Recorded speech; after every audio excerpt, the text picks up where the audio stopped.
نحمده ونصلي على رسول الكريم اما بعد اعوذ بالله من الشیطان الرجیم بسم الله الرحمن الرحیم ګران کتونکو استاد قربان احمد خان ولر د ګران کتونکو نن نه مسله زمون خاص کر په ټول پاکستان کې خو بالخصوص پسوات کې د ډیر زیات سر چوت کو او هغه د ګمشوده بچي ورکشوي ماشومان ګران کتونکو د دې پروګرام مخه مونږ ته د الګ نه درې ورځې مخکې چې د کله ورک شو نورینه د بند علاقې نه او د موټلار پسې وسویلا کوټې ته ولاړ او اطلاعات دي چې دي چې د خپل ملګرو ته ویلو د حمزه د خپل ملګرو ته ویلي دي چې زه ترکي ته ځم نو ترکي چې دی دا د یورپ یوه لاره ده او په دې باندې هیومن ټریفیکینګ چې دی دا د پخوانه کېږي او دا دې کې د دې چې کله د دې لارو ترکي ته رسېدل ډېر ګران ځکه دا ماشوم دی د چې د ترکي نه رسېږي یورپ ته 40 کیلومتر یو ځنګل دی په هغې باندې به پیدل سفر کوي په دې کې د زیاتر خلک چې دی په دې 40 کیلومتر کې په دې کې زمري دي په دې کې شرمخان دي په دې کار هر شته نو په سلو کې کم کسان چې دي په سلو کې په دې کې 30 رسي دا نور چې دی یا په بارډر باندې پوجاني مولي زناور اولنې خو د دې ساید افیکټ دغه دی چې دا غیر قانوني یورپ ته لکه د دې نه انګلینډ ته جرمني استرالیا په 7 لاک روپۍ دا خبره وکړه دا د لویو خبره کوم د ماشومان نو دا زه حمزه نه یم راغلی نو دی بیا څه چلو کي دا ایجنټ دلته په دې کې دته د 5 لاک دغه د مخکې ورکړې 2 لاک دته پاتې شو دا 2 لاک دې څه چلو کي چونکې دی خو تږی دی د پیسو نو بیا دې څه چلو کي د ترکي نه چې دی کله ورسي نو په ترکي کې دی نور ایجنټان یې تر په لاره کې نیولي نو هغه ایجنټان ولګي دا لوی سړی اغوا کي ځان سره په واتساپ باندې کارونه سٹارټ شي هغه ته بیا وغواړي $2000 دا ډالر چې دی بیا چې دا خبره کېږي نو $1000 دی والی مطلب پاکستاني 1,70,000 روپۍ لګبګ دی والی دی د ترکي نه پریدي بیا چې دی مخکې لاړ شي د ځنګل د ایریا ته نو په دغه کې بیا $2000 باندې بیا اغوا کېږي دا پلانینګ تحت کېږي دا داسې نه نو بیا دې په 1000 یا په $1500 باندې بیا 1,40,000 لکه په دې ملکانانو مالینو ماشومان تللی دي سبا کې کابلیان دي سبا کې سواتیان دي نو هغه 25 لاک روپۍ چې دي هغه تقریبا د 7 لاک په ځای باندې 25 لاک روپۍ ورکړل پلانې پر ځای مطلب خدای لوی وو په دې کې بیا هم سړی شیخ خپل منزل ته ورسېدو بیا به روپۍ ګټي موږ په دې باس نه کوو دا یو پروسیجر ما تاسو ته وایي اصل خبره دی حمزه ده د دې سجاد ته د دې سجاد مور چې دا هغه د غم د لاسه وفات شو او سجاد ورک دی یا په ایران کې وي یا په ترکی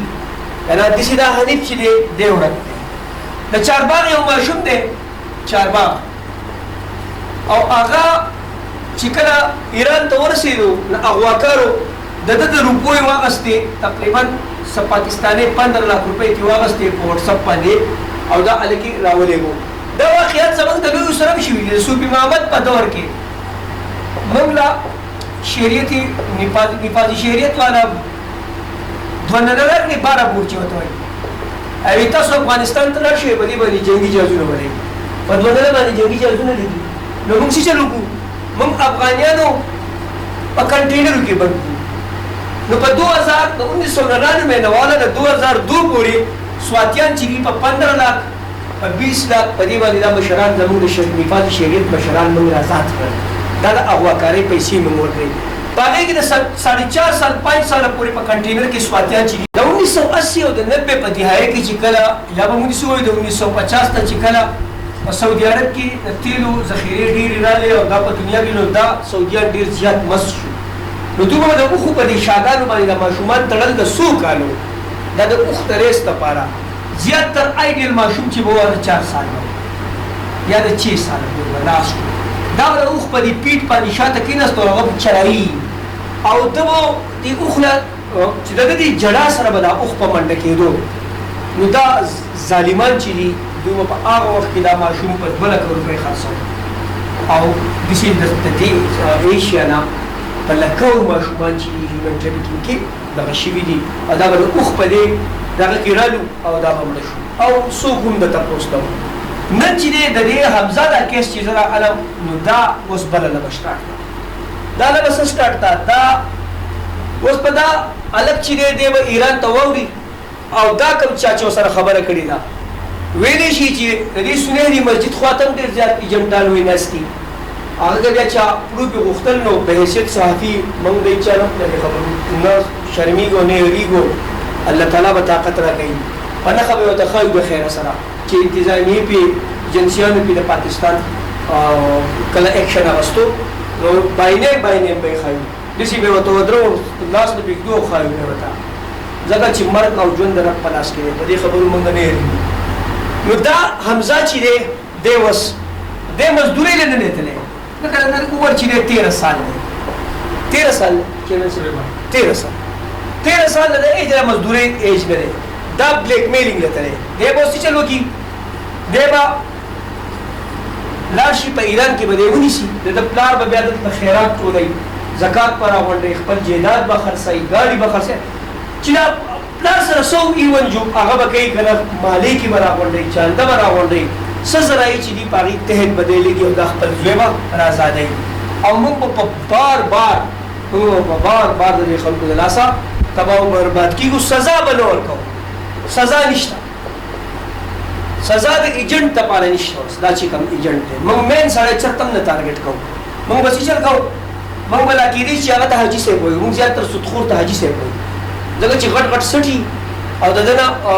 دغه نه راتاویږي دا پیتا او د ده پټواري د سټ چې کم از کم چې 2.5 فوټی دومره خو نه یې خو هسې مثال درته یم که نه چې دا 2.5 فوټی نو او چې ډېر رشوت او هر څه وخوري نو موږ ته د حاجي لقب ورکړو موږ به که عاجز وي هغه ته موږ د لازم نه وایو هغه ته موږ بیا ګډ وډي نومونه وایو که نه څوک ورته ټانټاري وایي څوک ورته پلانکې وایي څوک که نه نومونه موږ د عاجز سړي خو چې کله کم سړی حرامي و کم سړی رشوتخور و کم سړی سودخور و کم سړی بهشي و هلته به موږ سر جیم دا نومونه لقابات چې دا به موږ هغه ورکوو او هغه له به پروټیکشن ورکوو اوس دا پردی ماشوم چې دوی ولېږو دا د مور دا اساسه ده د هغه د بوډاوالي لاره ده د هغه د سترګو تور دی او هغه ته واغستو د خپل لږې منافع لپاره دی په یو ځای کې ورکړو ادارې خاموشي نستي دا کم سبجیکټ چې نن موږ هیومن ټریفیکینګ کې ورکوو انساني سمګلینګ چې ورکوو انساني سمګلینګ دا روکتام چې دی زموږ خاص کر سوات انتظامیې ته خواست دی زموږ خپلو ایجنسیانو ته هم خواست دی د خدای لپاره دهشتګردي به یا دومره غټ کار کوي یا نه کوي لکه دا دهشتګرد چې ناست دی زموږ دا راروان نسل چې دی چې دا د غیرو په لاس کې ورکوي دا ماشومان ښکلي دي دا ماشومان د چا د سترګو تور دي خدای خبر کم کردار والا سړي له په لاس ورځي چې هغه به ورسره څه چل کوي ځکه د ده سره خو به د غلام نه هم زیات بدتر دغه کېږي ځکه دی خو په اغوا کې ناست شو دی خو د اغواکارو په لاس کې راغلی دا خو د هغو ټریټري ده او د هغو لا ده او د هغو جوډیشري ده او د هغو دغه به لکه هم به په خپله وکیلي هم به ججي او هم به د هغه کانسټیټیوشن وي د هغه تعزیرات وي نو زما خواست دی په دې باندې ټولو ادارو ته که زموږ په حیثیت زموږ په صحافي زموږ څه کنټریبیوشن پکاري نو موږ به د پاکستان دپاره د خپل الواد دپاره د روان مستقبل دپاره موږ به د دوی ملګرتیا پروګرام ته توګه درې متعلق حدیث تاسو مونږ غواړم د خپل ډایرکټر باچا حسین خټک او کیمرمین احسان هم سره په دوی له سپاره مو معنی نه بلا